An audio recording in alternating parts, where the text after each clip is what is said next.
Hi all, this is a video about designing in Inkscape. Inkscape is going to be the main way that we design new items to make in our laser cutter. Um, Inkscape is a free software that you can download from the internet. If you're a Mac user, you'll need to also download Xports. Those instructions are on Inkscape's website. So once you open Inkscape, you'll get this. You'll see the page that you're working in. You can zoom to fit the page in the window. You can resize the page. However, most things that we're going to make are going to be smaller than a page. So you don't necessarily need to do anything with a page if it's going to be smaller than the item here. I like to change my measurements to inches. Off the bat, I don't have anything to measure right now. I'm not selecting anything. But that way I can sort of say, okay, how big is this item that I'm making in inches as opposed to the other ones here.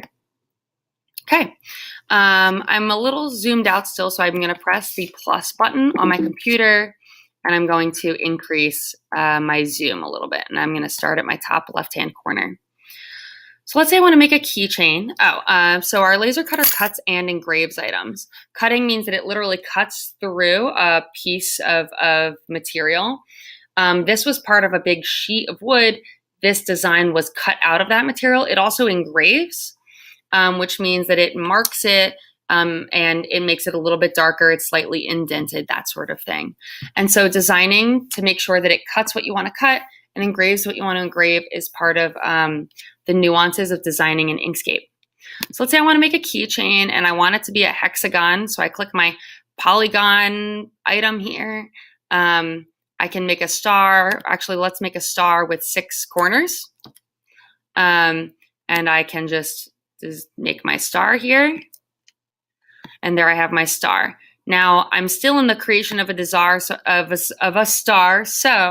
I don't know what a desire is, but I have to click my arrow so that I can actually just move objects around. Notice that now that I have an item selected, I can see, and I might want to go back to inches here, that it's going to be a little less than 2 inches. And that's good for me. So that's great. I can rotate the object counterclockwise or clockwise, etc. So that's fine too. Okay. So right now, there's no fill on this star. If I wanted to fill it with a color, I could click a color down here. Fill is what the inside of a shape or text is going to be filled with. Stroke is going to be the outside line. And the difference between these is going to be very important. If it is filled with something, or rather, if it is black, the laser cutter is going to want to to engrave that whole thing. I don't want it to engrave the whole star. I just want to cut it out. So I'm going to fill it with white. Okay. I can change the fill just by clicking any of the colors down here. Now the stroke is the outline. The stroke can be engraved and cut or just cut.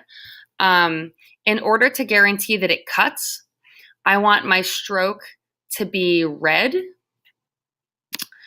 So I can choose that. Now, if I click red, it tries to fill it with red, right? Because we said you can click and fill.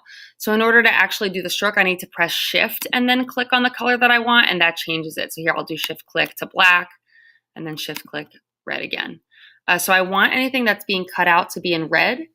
I also want the stroke width to be in inches, 0.001 inches. That's going to have it cut out. Okay, it is a little hard to see. If I zoomed in, I would be able to see it better, that it does exist. If I want this engraved and cut, I might change it to be a little bit thicker. So this would engrave that outline as well as cut it out. So based on your design, you can do that. In this case, I want it to just cut that star out and not have another piece to engrave as well. So let's say I want to make a smiley face. I can choose my circle. I'm going to fill it with black, and I'll sort of do it on a tilt here. So I have 2 eyes, or let's edit 1 eye at a time. Okay. The fill is black. That means it's going to engrave that whole section. That's great for me.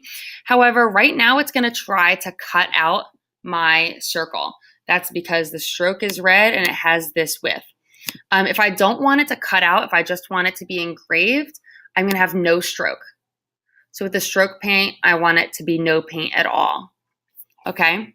And just checking the stroke width should be 0.000. So let's say I want to duplicate this. I can copy and paste it. Another option is to press this button, create a clone. That creates a clone, and I just drag it from on top of one to the other. The cool thing about creating a clone is that if I go back and change this first one, it changes the second one as well, because they're linked together. So that's great. Again, both of them have no stroke and are filled with black, which means they're going to get engraved. Then I can draw a line, and that's going to help me make a smile. Again, if I have a stroke, it's going to try to cut it. So I'm going to fill it with black and then remove the stroke again here. So that way I'm just engraving this smiley face. Let's say I want to have some text. I can press on the text and write hi. Okay. Using my selection tool, I can decrease that size, move it where I want. I can view fonts, etc. I can change all of those things. With it selected, notice that it has a fill. The fill is black, and I have no stroke on it, which means it's not outlined. If it had a stroke, it would try to engrave if it was bigger than 0.001, and then it would try to cut those letters out, which would really negate the fact that they were engraved, right? So I want no stroke on those. Okay. Last but not least, if I want to make this a keychain, I might decide to make a circle up at the top here. But I don't want it engraved because I'm going to cut it out. What's the point of engraving it if it's going to get cut out? So I'm going to fill it with white. Note that a lot of these look white, but they might be seashell or snow. Make sure that you're hovering over white, and you can read that down at the bottom here. Notice that that changes. So I want it to be white, but I need a stroke in order for it to cut out. So I want to have a stroke of a color. I'm going to shift click red so that my stroke is red. I'm going to make sure that my stroke width is 0.001 inches. And that's going to guarantee that that gets cut out. Okay.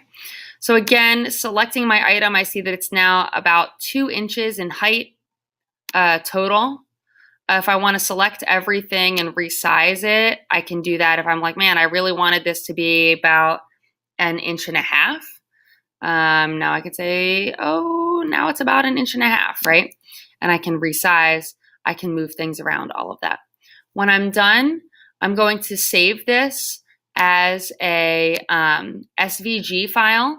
That should be the default for saving. And then I will ultimately upload that SVG file to Google Drive.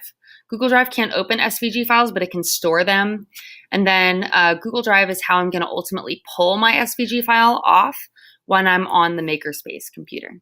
Okay, so I'm going to save this as drawingsample.svg, and then I'm going to upload that to Google Drive for another video on printing from the laser cutter. Thank you very much. Bye.